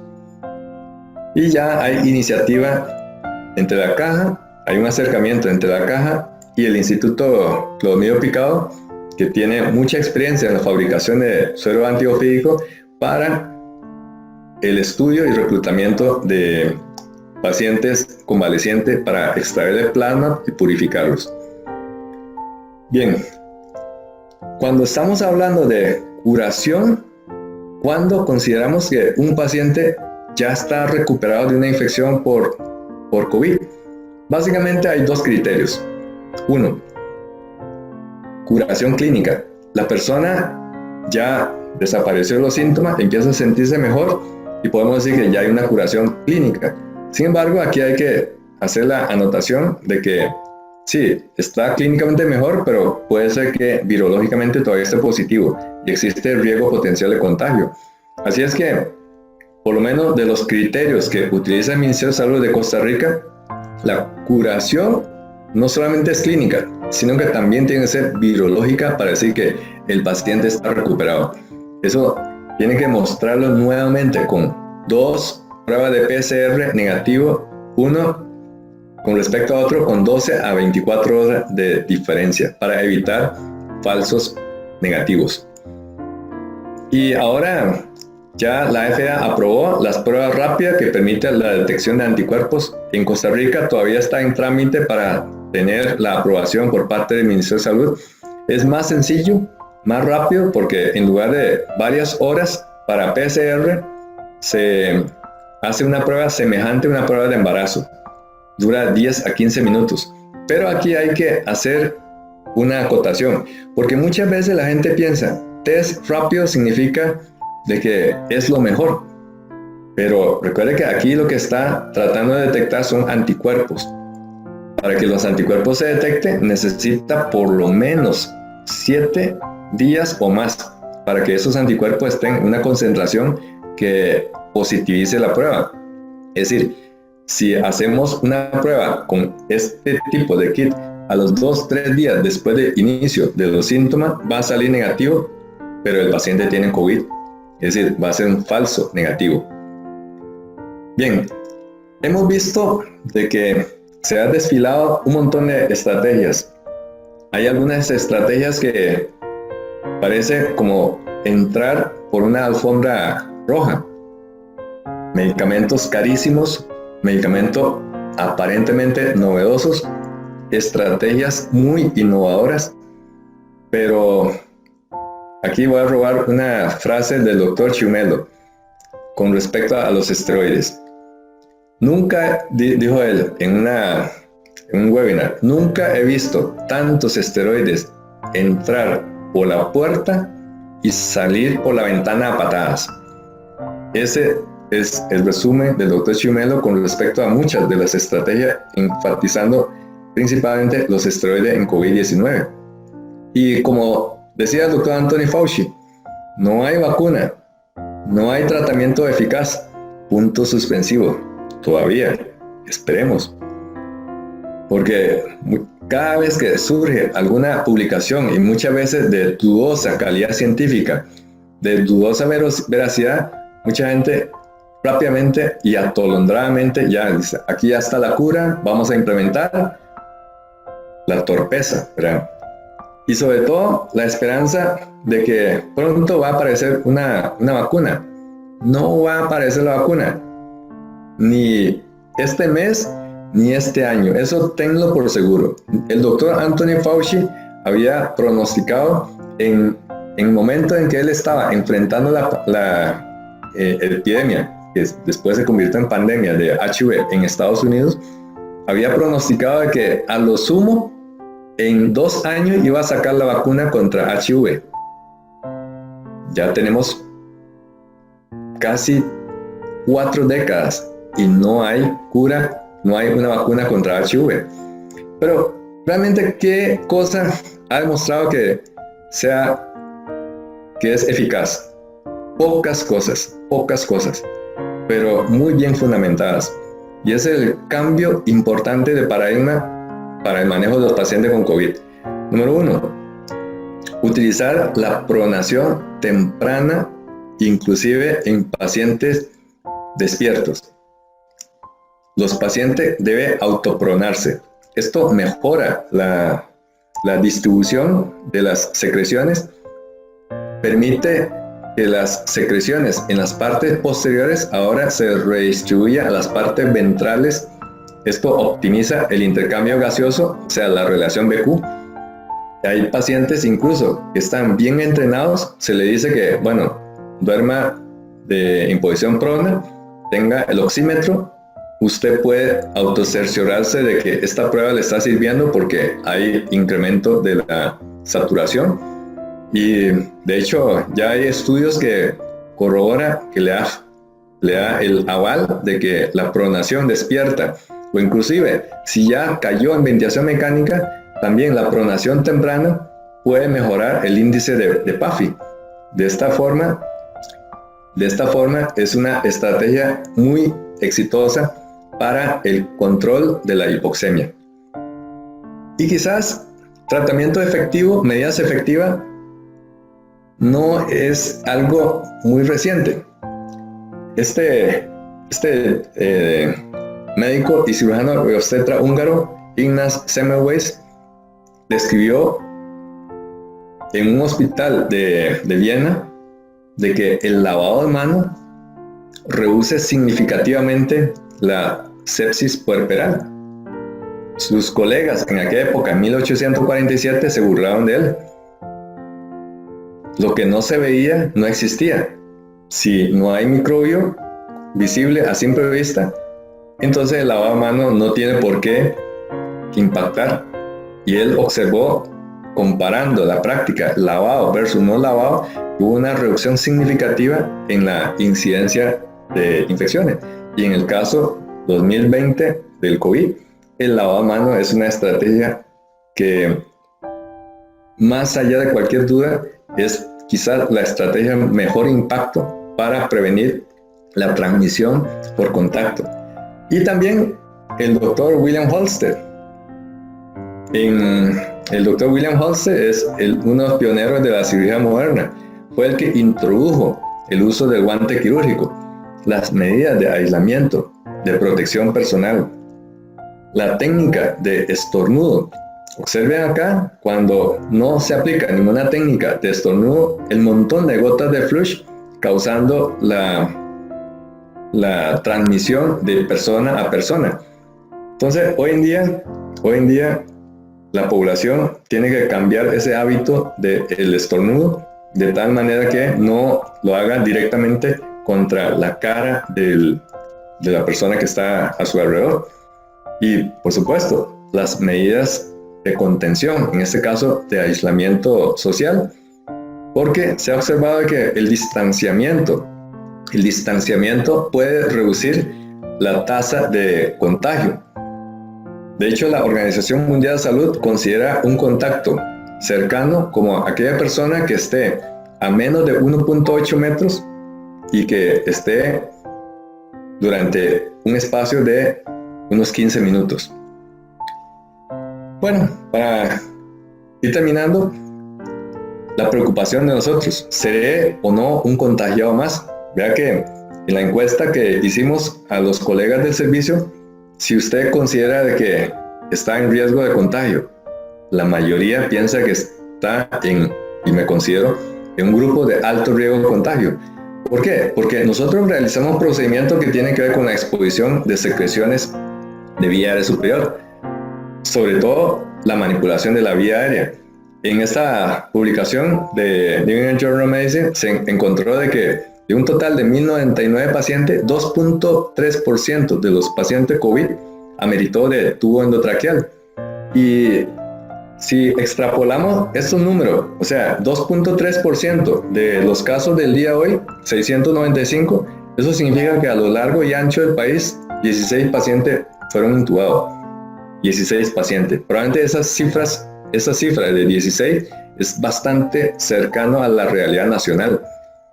¿Y por qué la intubación es peligrosa? Bueno, cuando se ha comparado, ese es un estudio, pero en SARS-CoV-1, no hay todavía estudio en SARS-CoV-2 porque apenas llevamos unos 5 meses de estar conociendo la enfermedad. Pero si se compara con labores que no genera aerosol, por ejemplo, labor secretarial con la intubación, con la traqueostomía, con una ventilación no invasiva, con una ventilación, con una mascarilla facial, observe que el odds ratio es 6.2, 4.2, 3.1, 2.8. O sea, el riesgo es alto. Por eso el personal sanitario tiene que defenderse con medidas de protección, con equipo de protección personal que sea altamente efectiva. ¿Y qué tal si no se hace absolutamente nada? Por ejemplo, en esta publicación de British Journal of Anesthesia, ellos encontraron que sin ningún equipo de protección es como tirarse de un avión sin paracaídas, ¿verdad? Así de sencillo. Si usted no toma las medidas de protección personal de manera exhaustiva, es igual que tirarse un avión sin paracaídas. Y no solamente eso, no solamente protegernos, sino hacer cosas para evitar la aerosolización. Ciertamente, la intubación endotraqueal conlleva un alto riesgo porque el paciente puede estornudar, puede pujar, puede toser. Y esto, aquí como se ve, poniendo un balón en la orofaringe del maniquí con 10 cc de un líquido que es fosforescente y inflando ese balón hasta estallarlo, observe cómo aparece un montón de gotas que están salpicando de la boca y nariz del maniquí. Y cuando se ilumina con luz ultravioleta, se ve cómo toda la careta del intubador estaba completamente salpicado. Así fue como se creó alrededor del mundo una serie de trucos para reducir esa salpicadura, ese spray.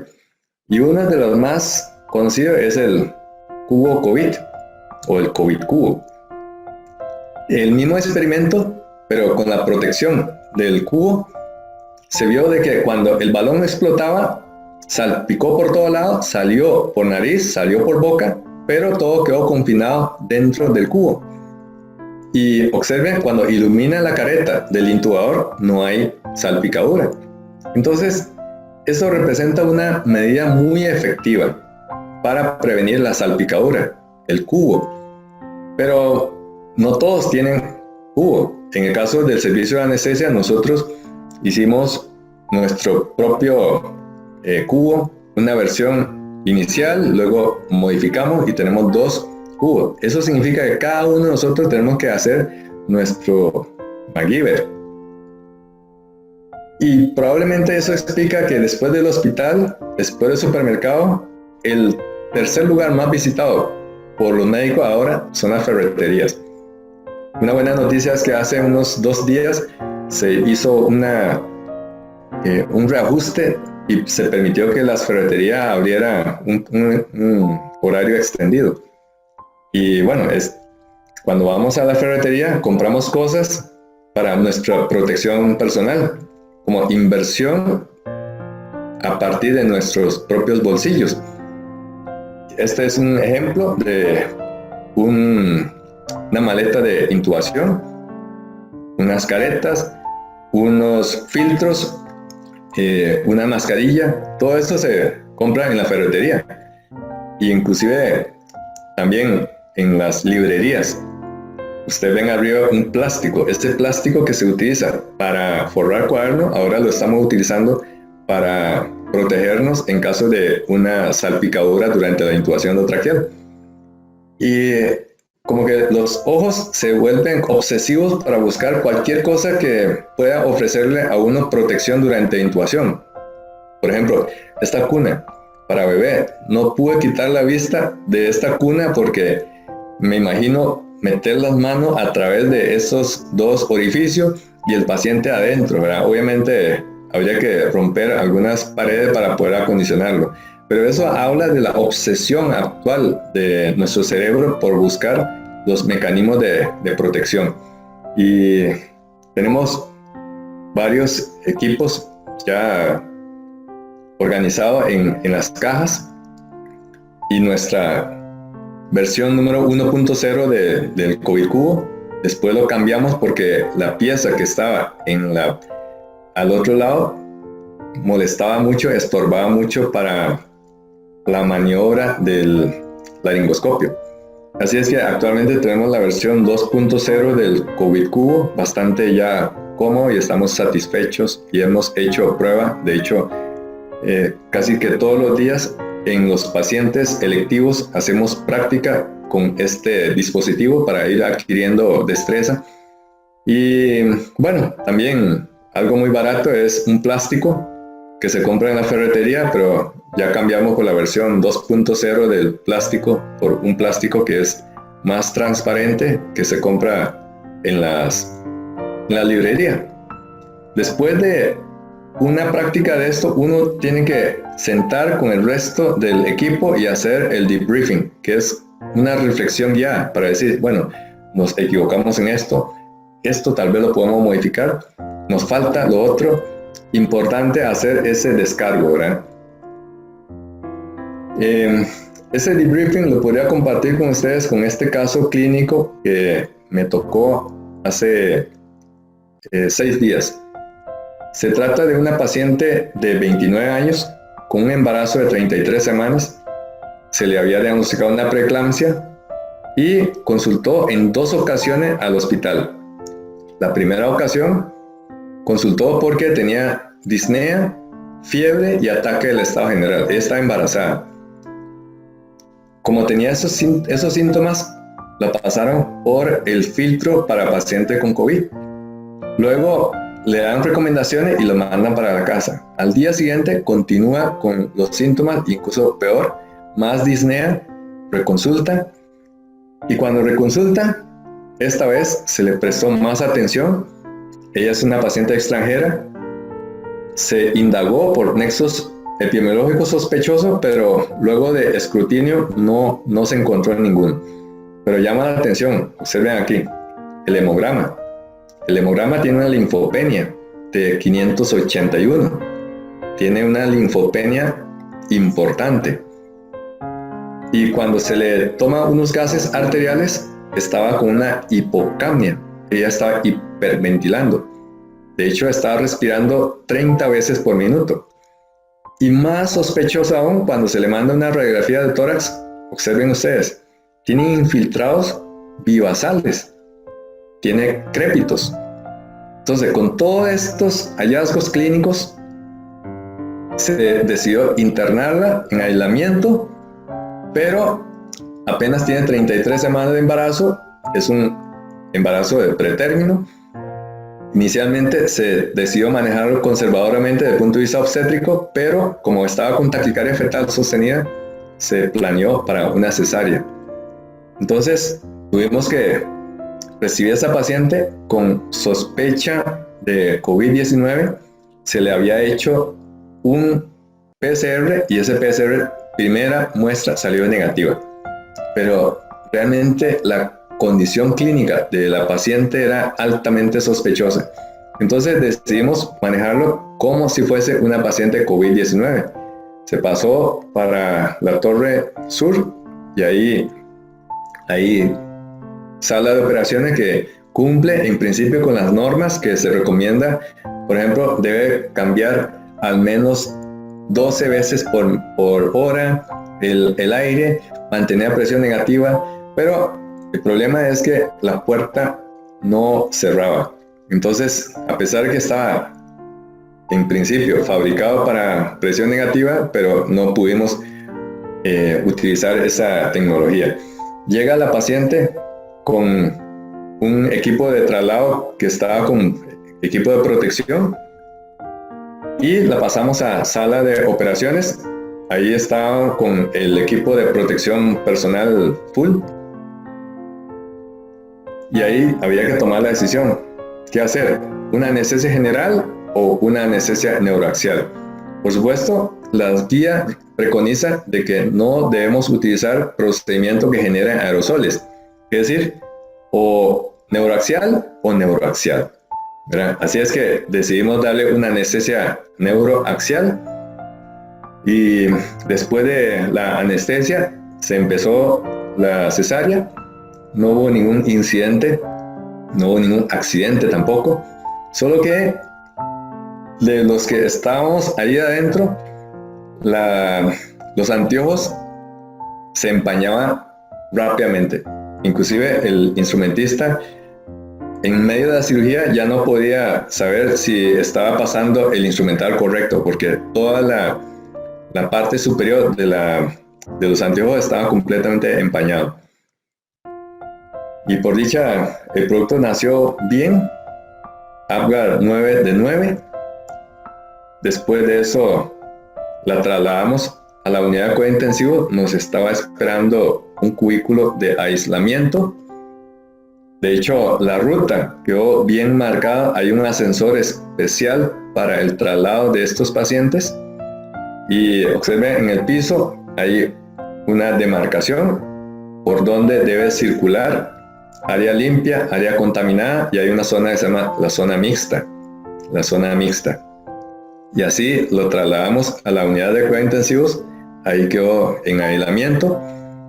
Y el segundo día se le hizo otra prueba del hisopado. No se detectó ningún virus. Observe que arriba dice coronavirus 229E, coronavirus HKU1. Bueno, esos son los beta-coronavirus endémicos. Pero por COVID-19 nuevamente salió negativo. Se le realizó una tomografía, claramente se ve infiltrados bivasales, y hasta el momento todavía está ella internada en condiciones estables, pero se considera ya que luego de 2 pruebas de PCR es una paciente que no tiene COVID-19.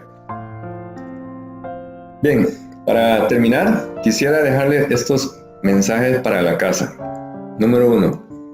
Tenemos que hacer un reset de todo lo que hemos hecho, todo lo que veníamos haciendo para cambiar a un modo más proactivo. Ya no podemos estar tan tranquilos como antes, como la ranita que estaba en el fondo del pozo. Tenía que suceder una catástrofe para que la ranita reaccionara y se diera cuenta de que el tamaño del cielo no es el boquete del pozo, sino que es mucho más amplio. Y por supuesto, ¿cuál es su comportamiento? Es decir, un llamado a la reflexión y a la autorreflexión. ¿Cómo estoy comportando desde el punto de vista profesional, desde el punto de vista humano, desde el punto de vista médico ante esta pandemia? Una persona negativa, una persona que solo rechazar, o una persona brava con todos, o peor, como el avestruz, esconder la cabeza y no enfrentar la situación, o incluso algo peor que el avestruz es una persona que estorba. Tras de que tenemos suficiente problema, suficiente trabajo, suficiente dificultad, todavía alguien llega y zancadillea la labor de los demás. Eso es lo que no hay que hacer. Evitar los memes de mal gusto, compartir los fake news, criticar por criticar, actuar como opinólogo sin fundamento. Todas esas cosas tenemos que cambiar y comportarnos de una manera proactiva, estudiando mucho, ser muy consciente de la situación, informarse bien y no quedarse como la visión de la ranita al fondo del pozo. Ver el cielo, en este caso, ver el coronavirus solamente como el virus como tal, ¿verdad? Pero si nos damos cuenta, realmente lo que necesitamos es un trabajo multidisciplinario y, mejor que multidisciplinario, interdisciplinario. Y es tiempo para corregir las cosas. Por ejemplo, esta noticia que salió el 15 de abril, dice: joven sale positiva por COVID-19 luego de que se le negara la prueba 3 veces en la Caja Costarricense de Seguro Social. Esta noticia esta noticia genera de desazón, ¿verdad?, entre nosotros. Y es una crítica muy, muy fea para el sistema de salud. Pero a la vez, nos sirve como de pique para que las cosas cambien. Y la contraparte fue una noticia 10 días después. Vea qué agradable. Nace niña en el Hospital San Juan de Dios de una paciente con COVID-19. Dichosamente, la bebé se le hizo la prueba y es COVID negativo, de una madre COVID positiva.